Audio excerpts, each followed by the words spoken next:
Global માર્કેટ્સની update સાથે જોડાયા છે સહયોગી નીરજ કંસારા. Neeraj, good morning. અને આજના ક્યુઝ જે છે યુએસ માર્કેટ આમ તો હોલિડે ત્યાં હતો, પરંતુ ઓવરઓલ એક સેટઅપ ગ્લોબલ ફ્રન્ટ તરફથી કઈ રીતે છે બજાર માટે?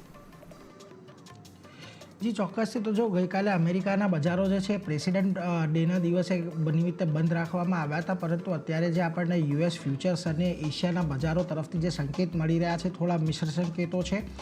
ખાસ કરીને યુએસના ફ્યુચર્સની વાત કરી લઈએ તો ત્રણ જિલ્લાના મેઇન ઇન્ડાઇસીસ છે, ડાઉ જોન્સ, S&P 500 અને નાસ્ડેક. ત્રણેયના ફ્યુચર્સમાં આપણને થોડુંક દબાણ જોવા મળી રહ્યું છે અત્યારે સવારના સેશનની અંદર.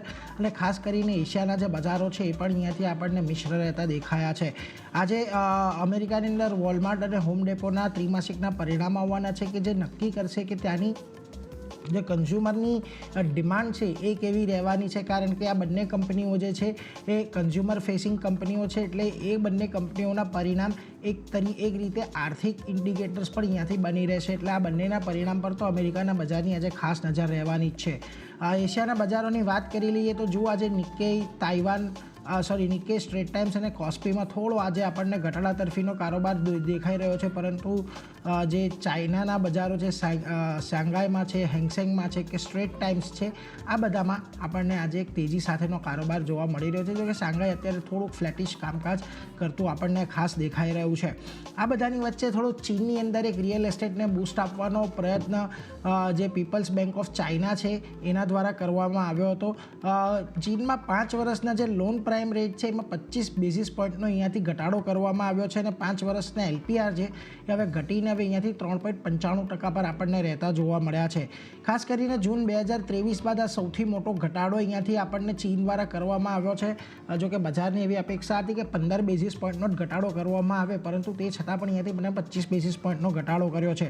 જો કે 1 વર્ષના જે LPR છે તે અહીંયાથી યથાવત રાખ્યા છે. હવે ખાસ કરીને ચીનનો અહીંયાથી પ્રયાસ એ છે કે જે પ્રોપર્ટી માર્કેટ છે, કે જે આપણે ખબર છે કે છેલ્લા ઘણા વખતથી ત્યાં આગળ એક રિયલ એસ્ટેટની અંદર જે મંદી આવી છે એ મંદીને દૂર કરવાના પ્રયત્નના ભાગરૂપે આજે 5 વર્ષના વ્યાજદરના રેટ છે ત્યાં અહીંયા આપણને ઘટાડો થતો જોવા મળ્યો છે.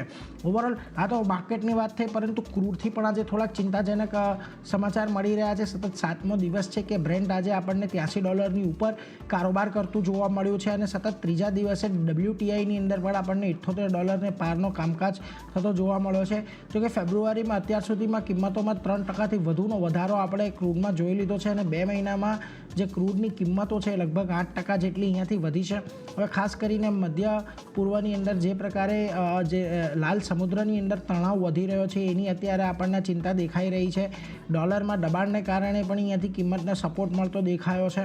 હવે ચીનથી જે માંગના આંકડા આવે છે એના પર અહીંયાથી બજારની ખાસ નજર આવનારા દિવસોની અંદર રહેવાની છે.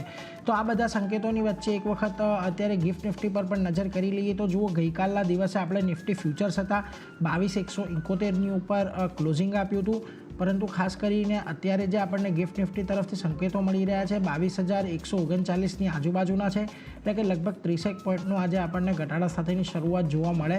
પરંતુ ગઈકાલે યાદ રાખવું જોઈએ કે ભારતીય બજારોએ અહીંયાથી નવા શિખર બનાવ્યા હતા, અને શક્યતા છે કે આજે પણ આપણને એ જ તેજી તરફની દોડ જોવા મળે.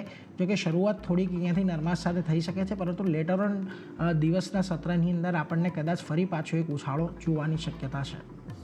જી નીરજ.